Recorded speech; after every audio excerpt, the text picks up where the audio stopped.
So last week we pushed off problem 4B until this week. 4B was another related rates question. So we did 4A about a rocket launching, and 4A asked about this distance y and how that changes at an instant. Oh no, it asked about how x changed at an instant. But part B says the radar station has a camera. So remember, the rocket is launching from here, and over here, 3 miles away, there is a radar station. And here, part B says there's a camera focused on the rocket. Okay? When the rocket is 100 miles above the launch site's velocity, how fast is the angle between the camera and the ground changing at a certain time? So right here, this angle theta measures the angle between the camera and the ground, because the camera is going to be pointing up at the rocket. As the rocket goes up, the camera's angle also goes up. So here, when we translate this question,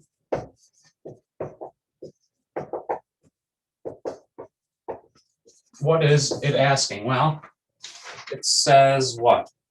How fast is the angle between the camera and the ground changing? So we want how the angle is changing with respect to time. D theta dt. When does it ask about this? It says at what time? When the rocket is 100 miles above the launch site. So when x equals 100, and it says its velocity at that instant is 600 miles per hour.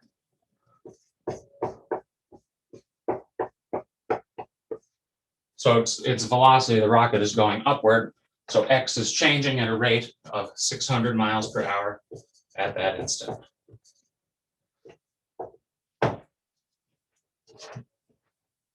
So right here we want d theta dt. Now, we're going to need a relation using theta. And you could use sine of theta if you want. That would give you what? Sine of theta is x over y. If you did that, you would have to eventually eliminate y in order to take the derivative, most conveniently. But we could use a different trig relation relating this x and this 3. Right here, tangent of theta. Tangent is what? Opposite over adjacent. Opposite is x. Adjacent is 3. So we have a nice equation relating our triangle, well, relating the angle to our variables. I'm just going to move that 3 to the other side. Multiply both sides by 3, so we don't have a fraction in the way. So now we need to differentiate with respect to time. X, y, and theta are all variables of time. Are all functions of time, not variables of time. They're all functions of time. So we'll differentiate. Derivative of tangent is secant squared, but then we need to apply the chain rule because theta is a function of time.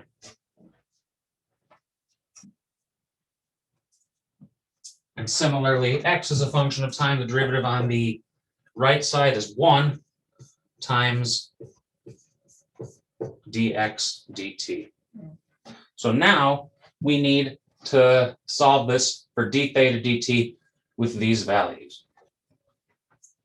Any questions about getting to that equation?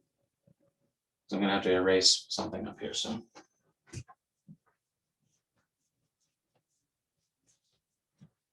So we need what? D theta dt? Well, I'm going to solve for d theta dt right now.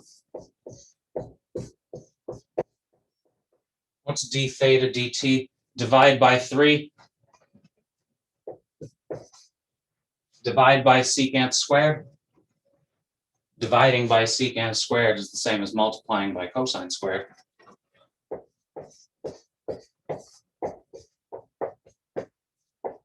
So you could have substituted numbers down here and then solved. I solved, and now I'm going to substitute numbers. So it said find d theta dt when x equals 100 and dx dt is 600. So a third is a third. Dx dt is 600. But what is cosine squared of theta? Well, what's cosine of theta? Well, with what is currently written, it is not clear what cosine of theta is. Cosine of theta is adjacent over hypotenuse, 3 over the y value. How can we find that? So I will find it here. I'm going to find it here. The answer is I'm going to write something here, and then I'll write the answer there. But down here, we'll do side work to find cosine squared of theta. How are we going to do this? Well, we have this diagram. 3 is on the bottom. Angle theta is over there. This question is asking, what happens when x equals 100? So we have this triangle. Cosine of theta, adjacent over hypotenuse, 3 over the hypotenuse. How do we find the hypotenuse? Well, we use Pythagorean theorem. 100 squared, 10,000. 3 squared, 9. 10,000 plus 9 is 10,009. And we need the square root. Don't worry about, I don't think a number comes out of that square root. It doesn't look like it would, but don't worry about that. That's not important simplification. But with that square root, we can find cosine of theta. Cosine of theta, adjacent over hypotenuse.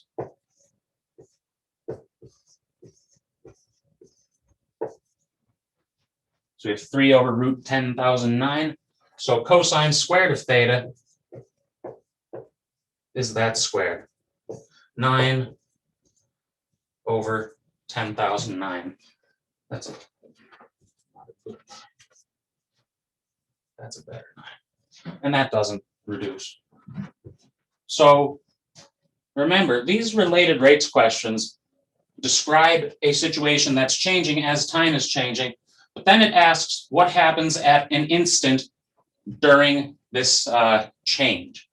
Here, the rocket is going up, this angle is going up, this y value and the x value are all going up. But the question says what happens at a given instant? And we use that instant here to find cosine of theta. Well, cosine squared of theta, which is 9 over 10,009. And this simplifies to what? 1,800 over 10,009. 1,800 because what? 600 divided by 3 is 200. 200 times 9 is 1,800. And that also doesn't reduce. So any questions about this one? Yeah, I'm a little bit confused how you got d theta over dt up there. Oh, okay. Just remembering what the previous equation was. So the equation before that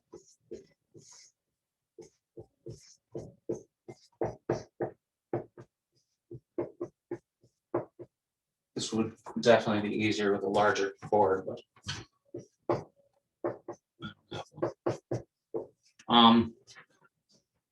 well, I don't have one here. So the previous line was this. Is this okay? Do you have a question about how we got here or how we went from here to there? I have a question of how we went from there to the next step. Okay.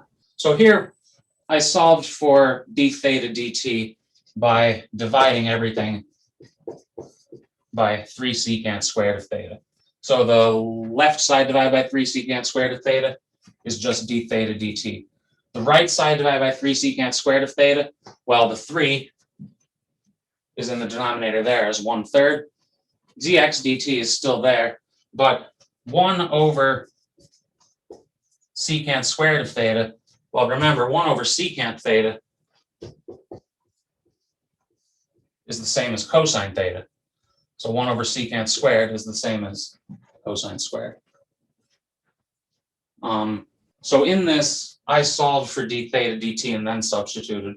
You could have substituted here, and you'd get 3 times 10,000 over 9.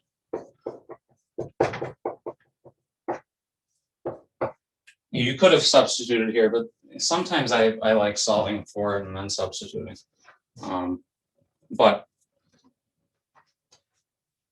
Yeah, so 1 over secant squared. Dividing by secant is the same as multiplying by cosine.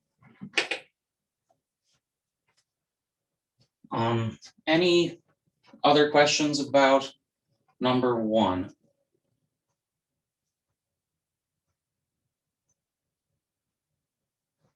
Or number 1, number 4B from worksheet 8.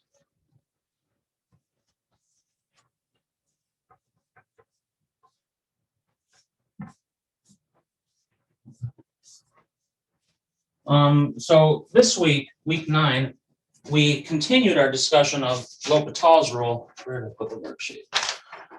And we also covered a couple approximations using the tangent line. And then we covered one of our large theorems for the semester called the extreme value theorem. So last week we discussed L'Hopital's rule and we saw some functions, some limits that we could apply this derivative rule to in order to compute the limits. And those limits all had a form 0 over 0 or positive or negative infinity over infinity.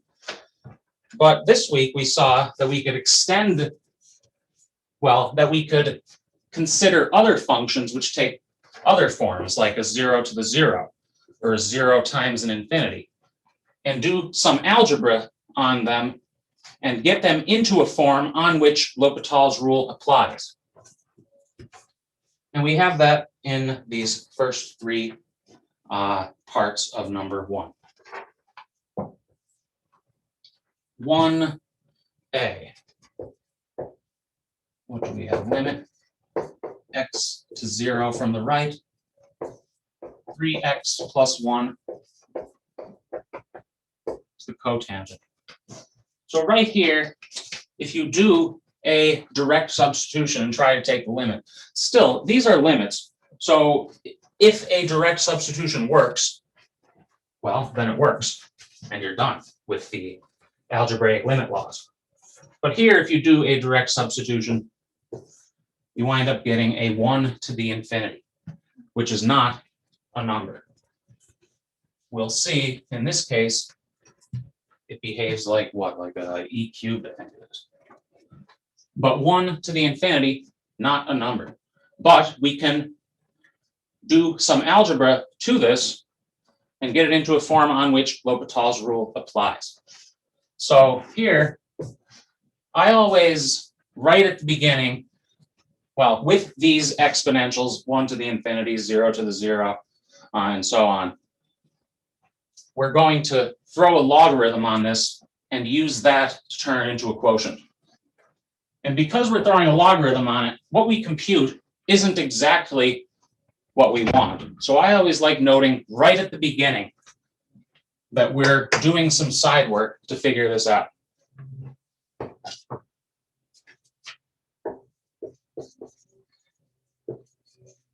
So what are we going to compute here? Well, we're going to force L'Hopital's rule to apply by throwing a logarithm on this. Logarithm of our function. So we have logarithm, natural logarithm, 3x plus 1 to the cotangent of x. And that cotangent x comes out in front with multiplication by the logarithm rule. And now we have a product. Now, L'Hopital's rule doesn't apply to products. L'Hopital's rule applies to quotients. So we're going to have to force this to be a quotient. In this step, there's always going to be something with a logarithm, something without a logarithm. And I would say to always leave the thing with the logarithm in the numerator. It makes, in every case I've seen, which is, I don't know, 20, 30 of these, it makes, well, the algebra works out more nicely if you leave the logarithm in the numerator. So we still have not applied L'Hopital's rule because we don't have a quotient yet. So how are we going to force it to be a quotient? Well, leave that logarithm in the top. Put the cotangent in the denominator. Now, how do we put a cotangent in the denominator?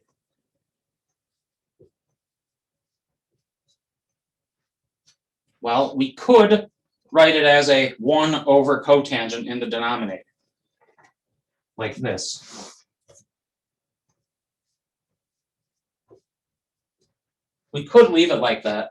This limit equals that limit because what? Dividing by 1 over cotangent is the same as multiplying by cotangent. But, if we have it like this, if we leave it like that, we're going to have a quotient rule. And, if we could avoid a quotient rule has a lot of thinking. That has like 5 different parts to it. So this 1 over cotangent x, we can write as just tangent of x.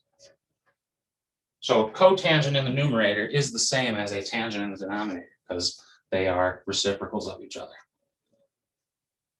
Any questions about this step in simplification?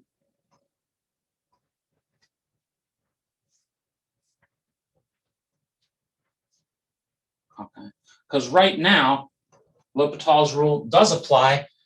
If you do a substitution as x goes to 0, you get log 1 on top, which is 0. You get tangent of 0 on the bottom, which is 0. So we have a 0 over 0. L'Hopital's rule applies. And what do we get? Well, we still have a limit as x goes to 0. The denominator, derivative of tangent, is secant squared. How about derivative of logarithm? Well, in problems like these, it's very convenient to have a couple shortcuts in mind, and we'll see, 2 main shortcuts in these 3 problems. Derivative of logarithm, remember, is 1 over 3x plus 1. But then with chain rule, we multiply by the derivative of 3x plus 1, which is 3. So with this logarithm, we have derivative of the inside on top and the inside on the bottom. Any questions about getting here?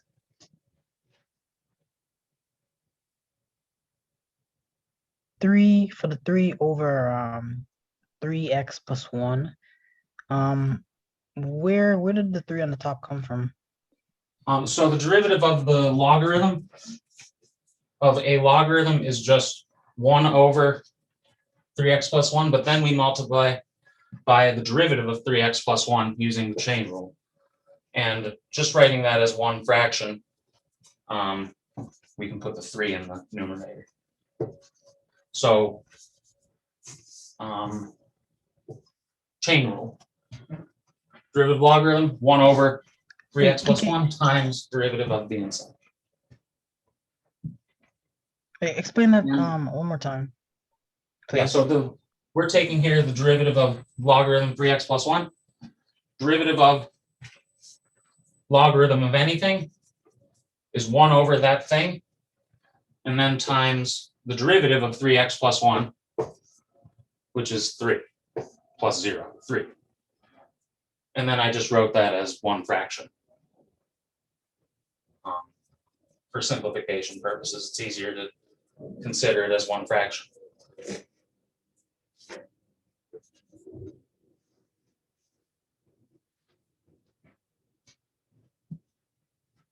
And we're going to see that again in part, I think part C. We're going to see that same type of construction. Well, same type of derivative. Any other questions about getting to there?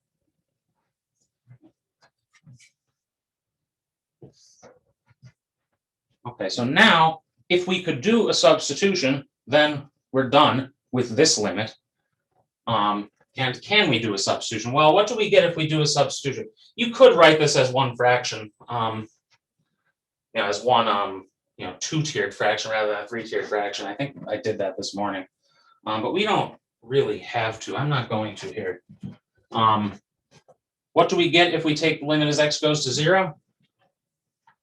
We get 3 over 1 in the top. And what do we get on the bottom? We get secant squared of 0. Well, what's secant of 0?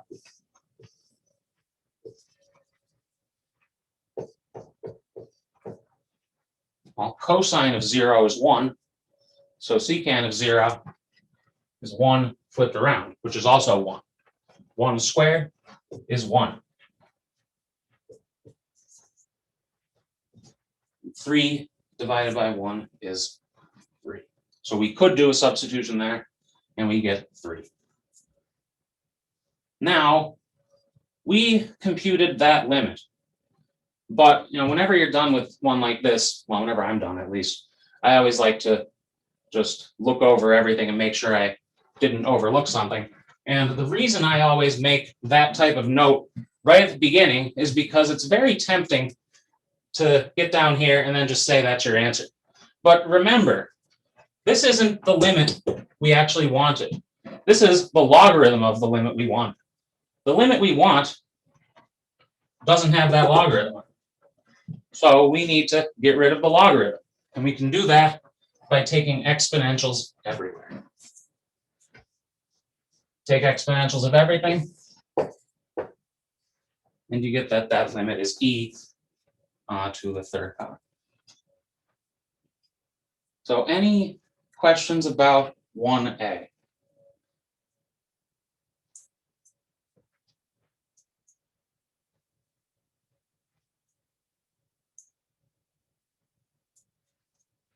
Yeah, so Professor. Yes. One thing I still understand, like for example, when we look at the problem, I don't really understand how you might be able to like look at the problem and say I need to throw like a logarithm or another thing. Like how do you like kind of figure out what to so do? Like for this one, yeah. When we take a limit, what happens when we do a direct substitution actually tells us a lot. So if we do a direct substitution and get a number, then that is the answer. But if we do a direct substitution, and we saw week 3, I guess, if you do a substitution, you get a 0 over 0. That's not the answer, but it tells you a lot about what you would have to do next. It tells you have algebra to do. Here, the limits we're taking other limits. In this case, if we get a 1 to the infinity, it tells us a lot about what we have to do. So if we do a substitution and we get a 1 to the infinity, we're going to throw a logarithm on that so that we can eventually apply L'Hopital's rule. So we're still taking limits, and the first instinct is still see what happens when you do a substitution. If you get a 1 to the infinity, you're going to throw a logarithm on it and try to apply L'Hopital's rule. In the next one, we'll see what? We'll see a 0 to the 0, and the same reasoning will apply.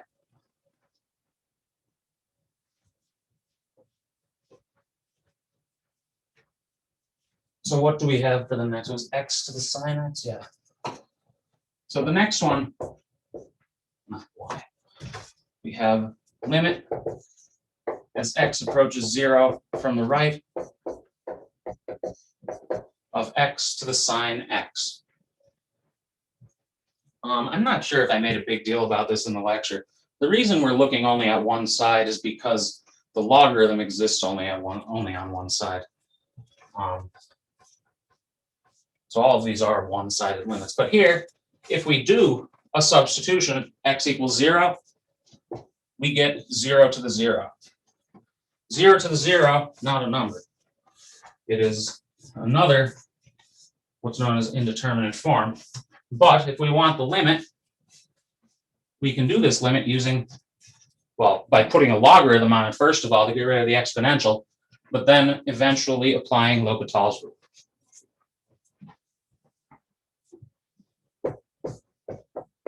So we're going to do side work using a logarithm.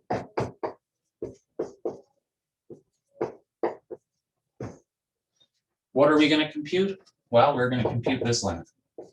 Limit as x goes to 0 from the right of the logarithm of that. And I'm just going to bring sine x out front immediately. So the logarithm of that, logarithm of x to the sine x comes out front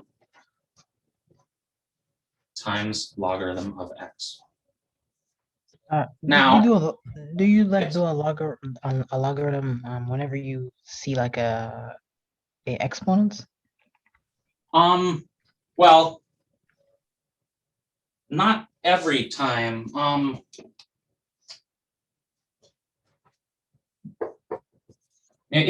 Well,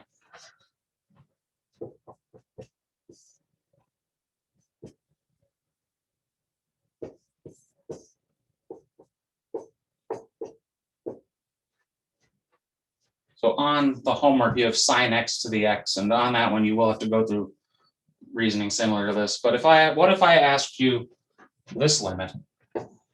Cosine x to the x as x approaches 0 from the right. I put this on a test. I think it was last fall. I put this exact question on a test.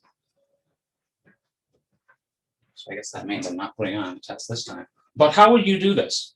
Well, we have x's in the base and x's in the exponent. So instinctively, you might try throwing a logarithm on it. And if you do throw a logarithm on it and go through this reasoning, it would work. But that's a lot more than you have to do. Because here, if you do a substitution, what happens? You get cosine of 0 to the 0.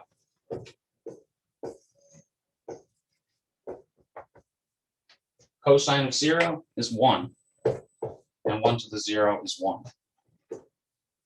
So we have x's in the base and x's in the exponent here, and this limit could have been done just using the limit laws and a direct substitution. But in one like this, where substitution doesn't give you a number, it gives you 0 to the 0, which isn't a number. When that happens, we're going to throw a logarithm on it and apply L'Hopital's rule. So you put a logarithm on it when you get, what, 0 to the 0, infinity to the 0, or 1 to the infinity. In any of those forms, this type of reasoning will apply. But if you get a number, then the logarithm is unnecessary. So here, we had a 0 to the 0. So we'll throw a logarithm on and eventually apply L'Hopital's rule. So throwing a logarithm on it brings sine x out front. We need to turn this into a quotient. Again, I'm going to leave logarithm in the top. Put sine x in the bottom. And you could write 1 over sine x, or you could write just cosecant of x, so that there are fewer fractions. Now, why is yes. cosecant now at the bottom? Well, we put sine x in the denominator, so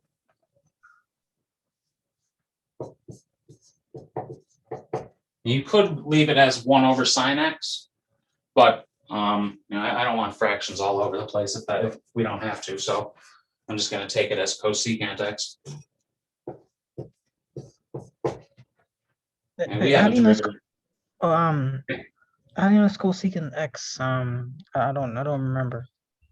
That's definition. Cosecant is defined as 1 over sine. Okay. So here, when we do a substitution, what do you get? You get log of 0 from the right, which is what, a negative infinity.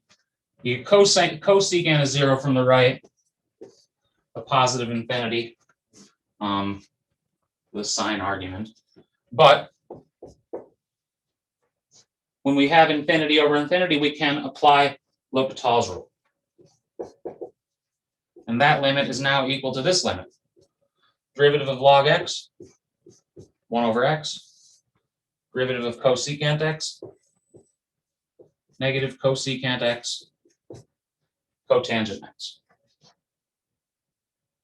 Now, if you try a substitution here, what would you get? Well, you get an infinity, I think you get an infinity over an infinity. Yeah, with a negative sign on it. But let's write this as one fraction.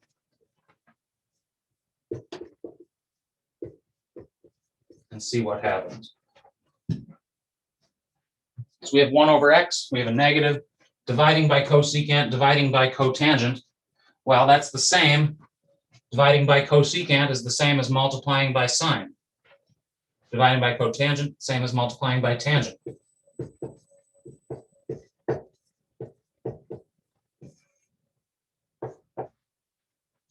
So what, multiply by the reciprocal of the bottom? The top becomes 1 over x times negative sine x, tangent x. And right here, again, a substitution is going to give a 0 over 0.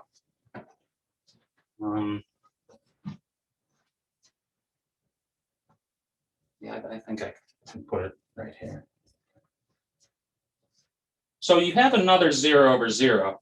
You could apply L'Hopital's rule.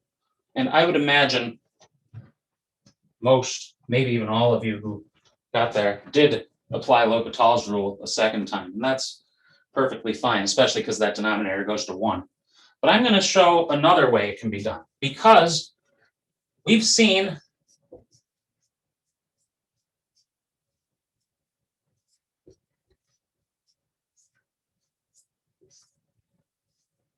that limit before, sine x over x. We saw that in week, I believe it was week 3.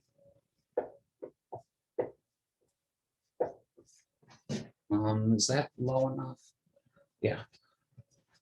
So I'm just going to split this fraction into 2 pieces, sine x over x. Then we're left with a negative tangent x. Both of these limits exist. We can split that. We saw this first limit in week 3 when we were talking about Squeeze theorem. You could also compute this one using L'Hopital's rule. You get cosine x over 1, which is 1, as x goes to 0. But we saw using Squeeze theorem that this limit is 1. Tangent x as x goes to 0 goes to 0. Sine over cosine, 0 over 1. So this limit, the negative 0 is 0. So that limit is 0. So after this, you could have applied L'Hopital's rule, or you could have made that type of observation. And of course, this limit is 0. It's not the limit we wanted. We wanted the limit without the logarithm. So let's get rid of the logarithm. And e to the 0 equals 1. So any questions about this one? Yeah, so when you split the 2, why didn't you take the limit of negative 10x over x? Like when you split the fraction?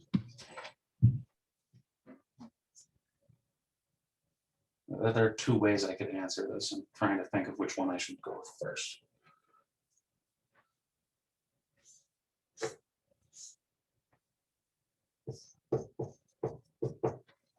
If it were sine x plus tangent x, then it would split with addition. But because it's multiplication, there's only one x in this denominator. So this fraction itself can be split as sine x over x just times tangent x. Because if you multiply these two together, you get sine x tangent x over x. Oh, negative. So everything's multiplied together. So that can be split like that. What you were thinking of with an x there is if it were added. When you split a sum, the sum would split across the denominator. Thank you. Any other questions about this one?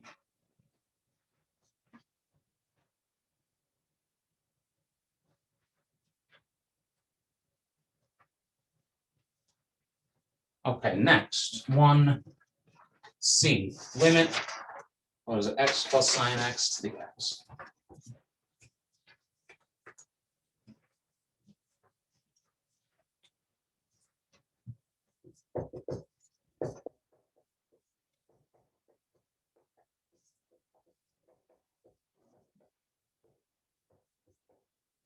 Well, again, if we substitute here, we get a 0 to the 0. So we're going to throw a logarithm on it and try to apply L'Hopital's rule. So equals star, where did that go?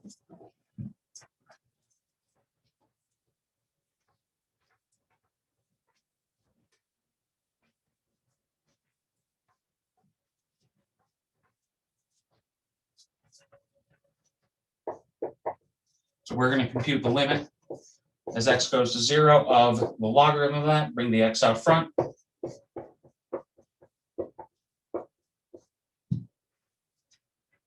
Logarithm of x plus sine x to the x equals x logarithm x plus sine x. So now we again have a product. We need to write that as a quotient so that L'Hopital's rule applies. So I'm going to put that x in the denominator.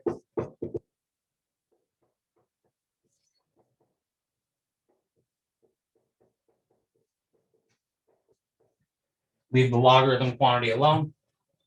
X in the denominator becomes a 1 over x.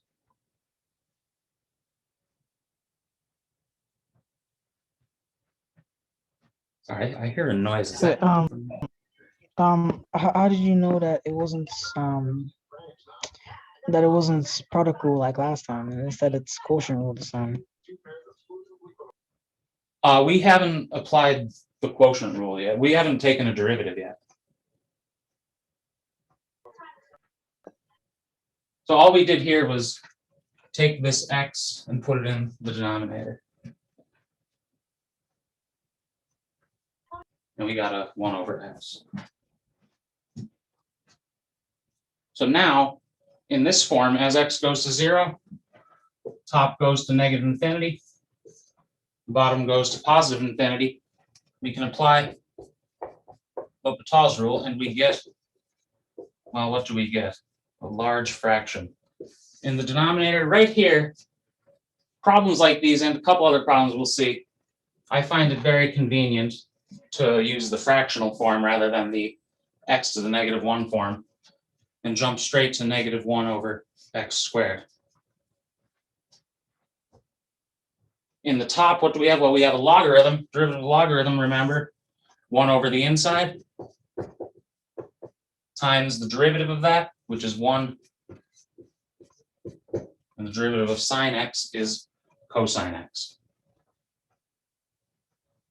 Yeah, can you repeat it again? Sure. So we have here a form on which L'Hopital's rule applies. Derivative of the bottom 1 over x is negative 1 over x squared. Power rule, and writing as a fraction, derivative of the logarithm is 1 over the inside, so 1 over x plus sine x, times the derivative of x plus sine x, derivative of x is 1, and derivative of sine x is cosine x.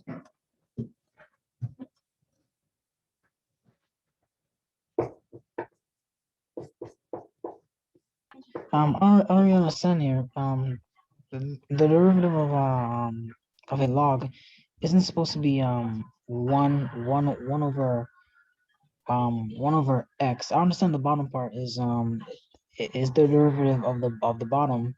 I mean the derivative of the bottom is x plus sine x. But I don't understand where the cosine of x come from at the top. This is applying chain rule. So we have the logarithm of a quantity. To take the derivative, you would need to, well, you'd need to apply chain rule, let u equal what, x plus sine x. So you get 1 over u times du dx, 1 over x plus sine x from the logarithm, and then times 1 plus cosine x, the derivative. So right here, we apply the chain rule to the logarithm function. So now we have this 4-tiered fraction. If you try a substitution, you'll get, what would you get? You'd get an infinity over infinity. But let's see what happens if we simplify the fraction a little. So dividing by -1 over x squared is the same as multiplying by -x squared. So I'm going to write this negative, what is the same as multiplying by -x squared over 1. That denominator is still x plus sine x. The numerator, distribute the -x squared through. You could pull out a negative. Well, I guess I'm not going to. I already started not doing it. But distribute the -x squared through. You get -x squared and -x squared cosine of x. Well, I'm going to have to erase this line up here.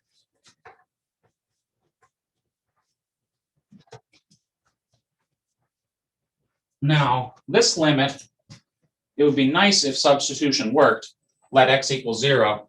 But notice if you did a substitution, you'd get a 0 over 0. 0 over 0, L'Hopital's rule applies again.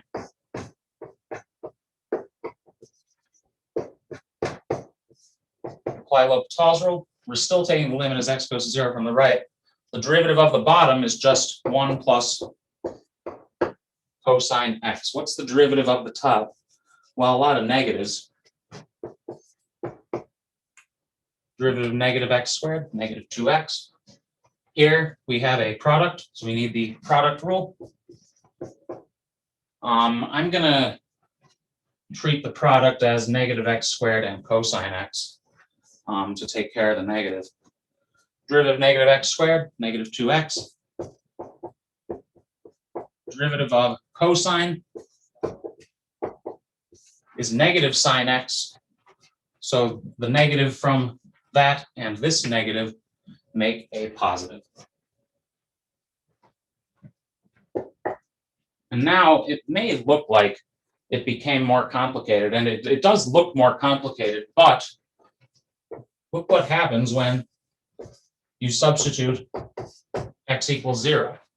When you let x equal 0, what do you get on top? You get 0 minus 0 minus 0, well, plus 0. On the bottom, you get 1 plus cosine of 1. 1 plus 1. So we have now a 0 over a 2, which simplifies to 0. And that tells us that our original limit is e to the 0. So this one, now this one did have a good amount of algebra in it, and then a product rule showed up in the middle of all that. So are there any questions about this one?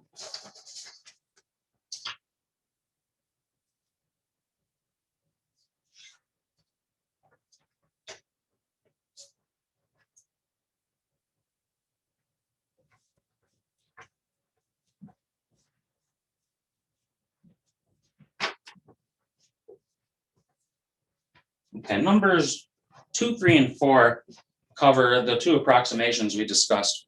To remain consistent with the notation from the lecture, number 2 should say near A equals 8. On a test, I would use A.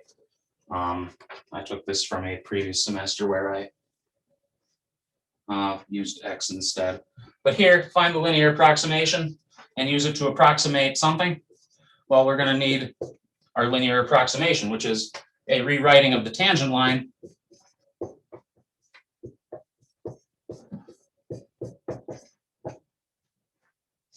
and A here is a value we know. A here is 8, despite what the directions for problem 2 say. So here, we need our linear approximation of the cube root of x squared. We're going to need the derivative, so I'm going to write the cube root of x squared using an exponent. So the derivative here, 2/3 x to the negative 1/3. So we're in this problem approximating cube root of 8.1 squared, and it tells us use near A equals 8. Now, we already know, well, we can figure out the cube root of 8 squared because the cube root of 8 is 2, and 2 squared is 4. So if we want to approximate cube root of 8.1 squared, starting at 8, well, 8 gives us a good starting point because we know 8 to the 2/3 is 4. We also need the derivative evaluated at 8, and what do we get? We get 2/3, 8 to the negative 1/3. The cube root of 8 is 2.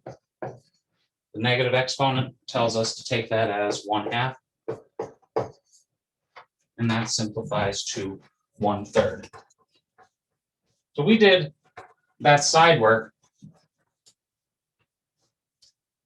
in order to figure out the linear approximation formula. To find linear approximation, well, we need f at 8, which is 4. We need the derivative at 8, which is 1/3. And then we need times some change away from 8. So here's our formula. What do the directions say? Find the linear approximation. You don't have to distribute the 1/3 for simplification purposes. Leaving it like that is more convenient. But we need to use this to approximate the cube root of 8.1 squared. So we need this evaluated at 8.1.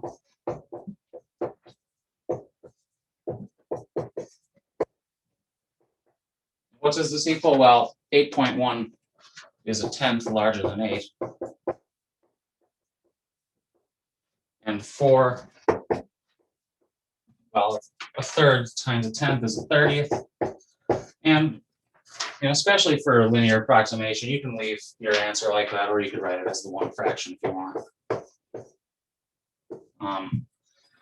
I actually like this form of the answer because we would expect the cube root of 8.1 squared to be a little more than 4, and that shows that it is. Any questions about number, what was that, number 2?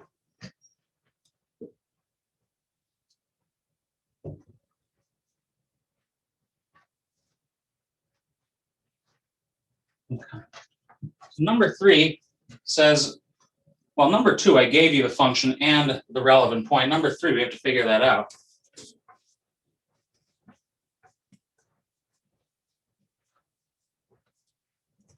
Number 3 just says use a linear approximation to approximate sine of 29 degrees. Well, what degree value near 29 do we know the sine of? Well, we know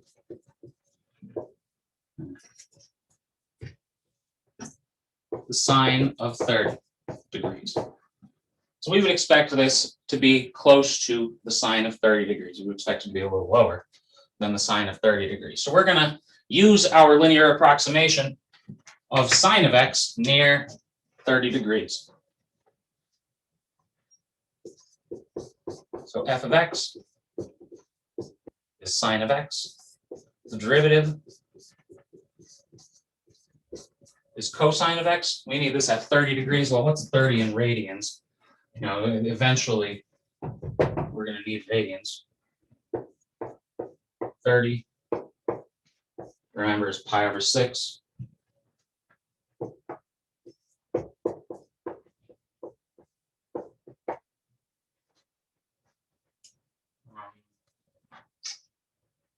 Is that showing on camera? Yeah, okay.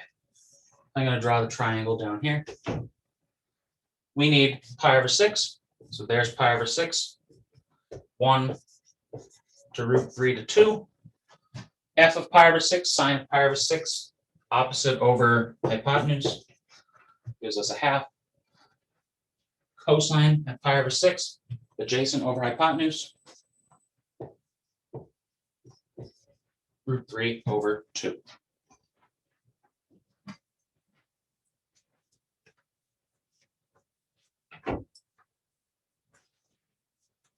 So now we can find our linear approximation. Linear approximation says take this starting point and adjust it using the derivative. How are we adjusting it? Well, what we know is at 30 degrees, but we're going to need radians so these units match up. So you could up here write it as pi over 6, but you know, I'm going to look ahead and note that 29 is prime and doesn't reduce with 180. So I'm just going to write here, write 30 degrees as its unreduced form, so that the next step of simplification is easier. 30 is 30 pi over 180. So L at 29 degrees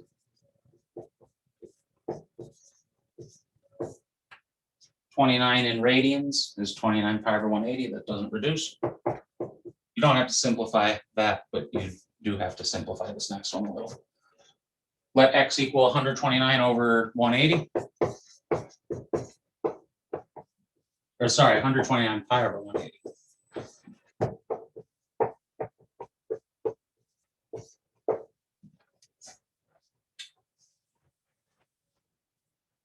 And how does that reduce? Well, how does it simplify?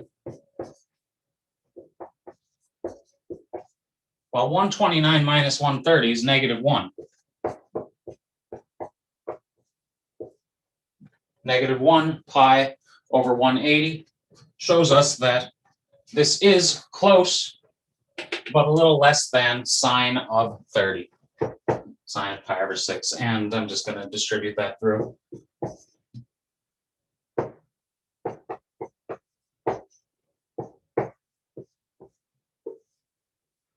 You could write that as one fraction if you want to.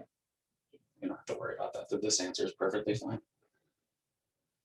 And actually, this answer is okay with me too for one of these. But all of these linear approximations have a starting point, and then we adjust them using the derivative. So are there any questions about this one? What was that, number 3?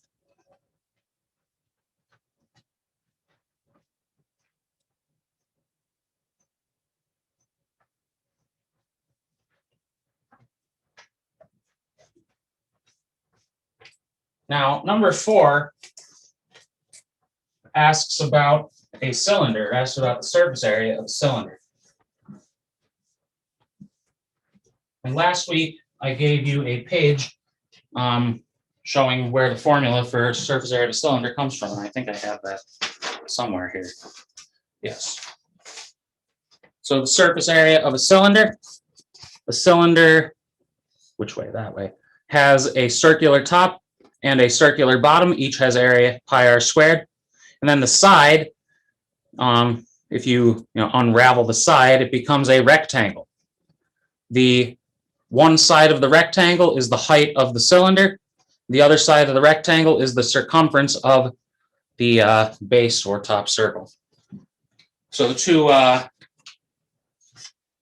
circles give you pi r squared, and the rectangular side gives you a 2 pi r times the height. So 4 asks about the surface area of a cylinder. Did I say SA? Yeah, on that page I wrote SA. I'm just going to call it S here. It's 2 pi r squared plus 2 pi r h. So what does number 4 say? The radius of a cylinder with height 4 is measured. Use differentials to estimate the error in using these values to compute the surface area of the cylinder. Well, so we need surface area, and we need to take the differential. Now, before we do that, these numbers help us out a little. The radius of a cylinder with height 4. That tells us the height is always 4. So let h equal 4. 4 and 2 make that 8. That actually helps us out a lot because technically can't do it until Calc 3 without that. But letting h equal 4, now we have a function of just one variable r, and we can take the differential. D capital S, derivative with respect to r of this, 2r times 2 pi, gives us 4 pi r. This is a constant times r, derivative is just the constant. And then the differential says take the derivative and multiply it by dr. And now here, what are the numbers it gives us? The radius is measured as 3 inches. So let r equal 3. With possible error at most 1/10 of an inch. So this equals, what is that, 12 pi plus 8 pi, so 20 pi over 10, 2 pi. And I should throw units on it, it's what, surface area, and it is inches, right? Okay, inches. Now, technically, a fully correct answer is plus or minus, but in practice, you would always consider this a plus or minus. So, here I'm okay with just considering it as a plus. The error, this 1/10 error could be, a 1/10 small or a 1/10 large, which would result in a plus minus, but I'm okay with you just leaving it like that. Any questions about number 4?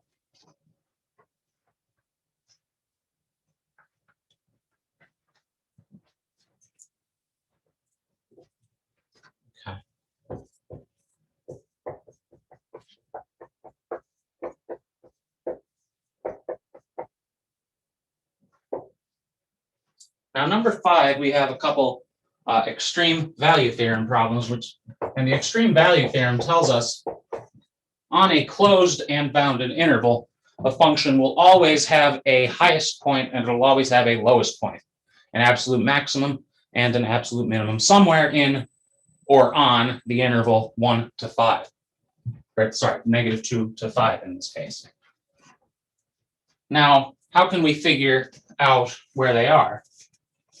And what they are? Well, a lowest point could look something like this, or a highest point, where the derivative is 0. It could also be at a point like that, where the derivative is undefined. It could also occur at an endpoint. So in this... I'm in class right now. Oh, shoot. So in this one, if we just take this piece of the curve, the largest point occurs at an endpoint. So if we want to find the largest and smallest values and where they occur, we're going to need points where the derivative is 0, points where the derivative is undefined, and endpoints. And we need to compare the function at all of those points. And so that right there was actually a reasonable summary of all of lecture 9.3. So we need where the derivative is 0 and where it's undefined. Well, we need the derivative. Derivative of x cubed is 3x squared. 3 and 1/3 cancel. Derivative of negative 9x, negative 9. Derivative of 1 is 0. We need to find where this is 0.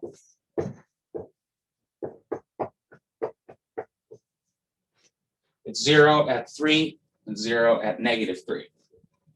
Now, that's also, it's never undefined. Polynomial, never undefined. So we need to compare our original function at all of these points. But notice the interval in consideration here is -2 to 5.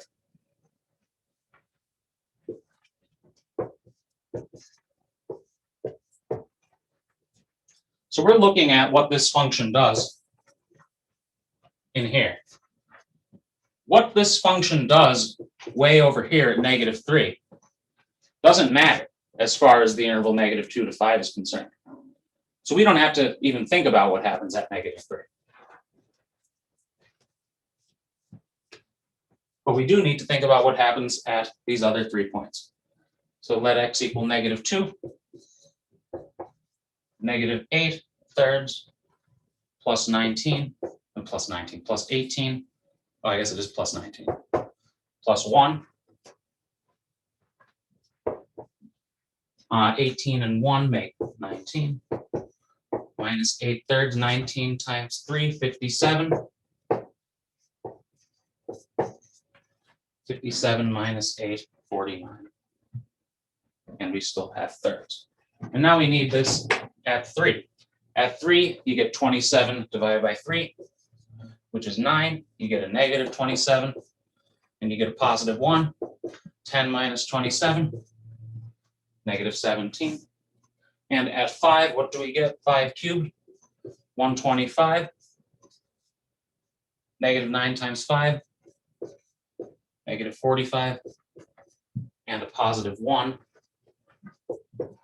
So what is this? 125 thirds minus 44. 44 is 132 thirds. You know, it's what, 120 plus 12.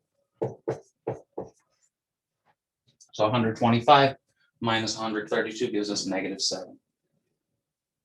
So we found our relevant points. The absolute maximum is going to be the largest of these. The absolute minimum is going to be the smallest here. The largest is this positive number. And I'm going to, now I don't have enough room on the board to write a nice conclusion sentence, so I'm just going to label them absolute maximum, absolute minimum. And the smallest is -17. So find where the derivative is 0, find where it's undefined. This one's never undefined. Compare the function at those points and the endpoints. Any questions about this one? What was this? 5a.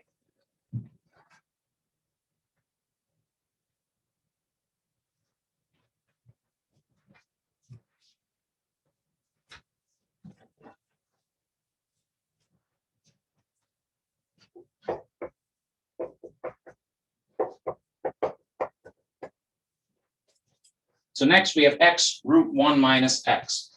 And again, we're going to go through the same type of reasoning. And what do we get? Well, first, to find the derivative, we need a product rule. Derivative of x is 1, so 1 times the second, plus the first times derivative of the second.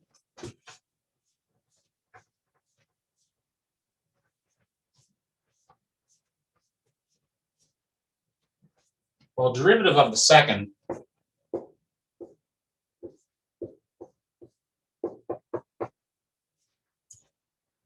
derivative of a square root function is 1/2 of those square root functions, half to the -half.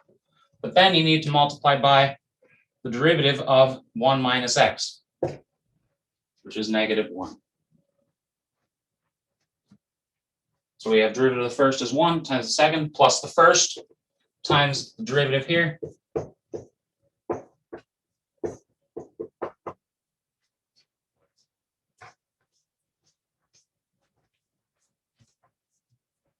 gives us the second piece of our product rule. And now you could set this equal to 0 and go from there. Or you could write it as one fraction. So this morning in my workshop, I wrote this as one fraction. So once that video is posted, you could see that if you'd like. I'm going to solve this by just setting it equal to 0 and doing the algebra that way. So how would we solve this? Well, bring that to the other side.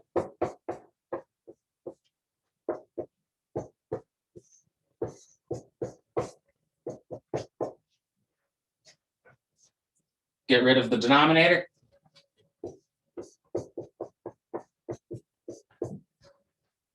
And solve.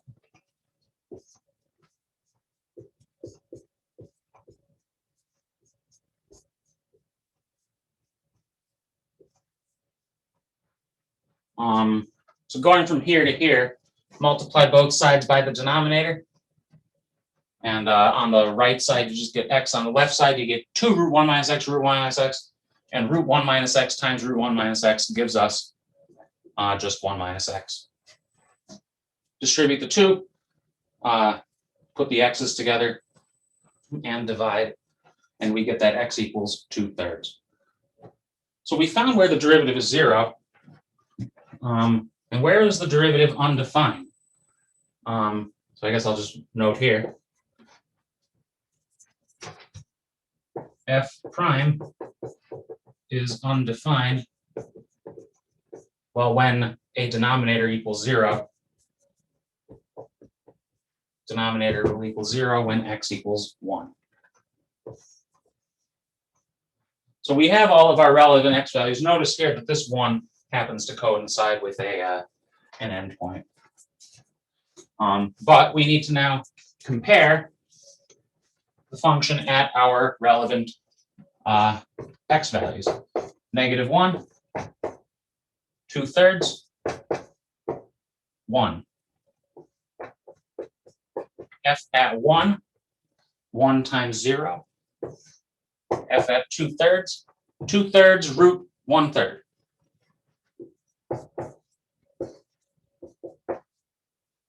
And that, root 1 just equals 1.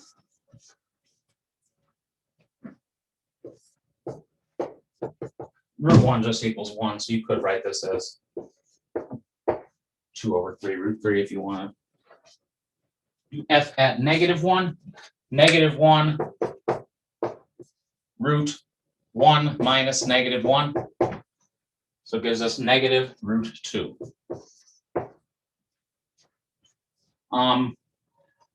And now we just need to pick out the largest, pick out the smallest. Well, conveniently, we have 0, a positive, and a negative. So the negative is the smallest. And the positive is the largest.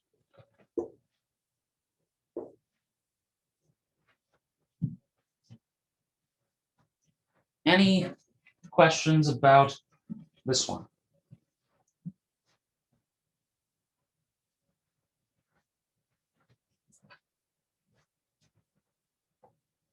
Okay, so the last one we have negative cosine of 2x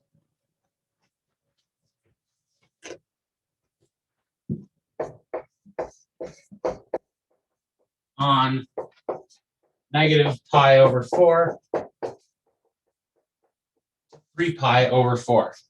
And we're again going to find where the derivative is 0. This domain restriction is going to help us out a little bit in finding where the derivative is 0. So what's our derivative here? Well,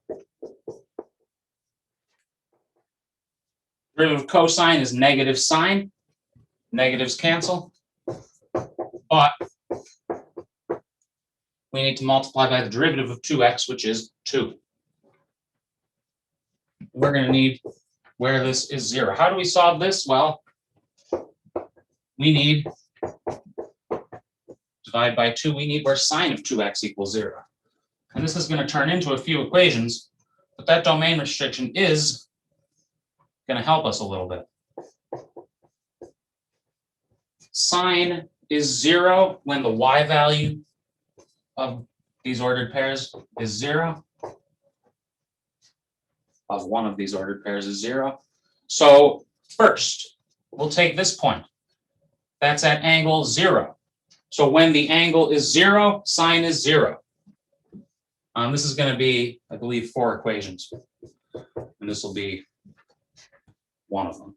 So we need first where the angle is 0. 2x equals 0. Divide by 2 gives us x equals 0. And x equals 0 is within that domain. Next, angle pi.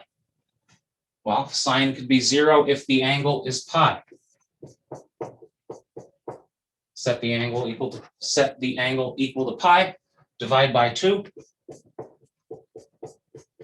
That gives us pi over 2, which is also within that domain. What if we went all the way around? 2 pi. Well, sine could be 0 when the angle equals 2 pi. Solve for x. You get x equals pi. But pi is not in that domain. So this x value isn't going to matter. And if you go larger, it's not going to matter. What if you go smaller than 0? Well, take angle negative pi. 2x equals negative pi. Solve for x. You get x equals negative pi over 2. Also outside of that domain. So that doesn't matter. So here we're going to have 4 values that we need to consider our original function at which we're going to need to consider our original function. So we have our endpoints and these, oh, this is also never undefined. F at negative pi over 4, F at 0, F at pi over 2, F at 3 pi over 4.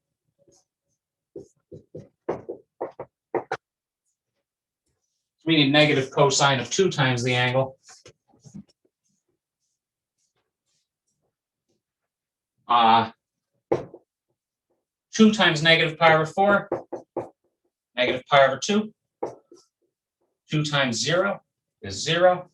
2 times pi over 2 is pi. 2 times 3 pi over 4, and it's negative. It's 3 pi over 2. Conveniently, all of these angles do wind up on the unit circle. At angle 0, cosine is 1. So here we get a negative 1. At angle pi over 2, well, it doesn't matter. That doesn't show up over there. At angle pi, cosine is negative 1. So we have negative, negative 1, which is positive 1. And at angle 3 pi over 2, cosine is 0. Negative 0 is 0. And up here, negative 0 is 0. 3 pi over 2, negative pi over 2 are the same. Largest is the maximum.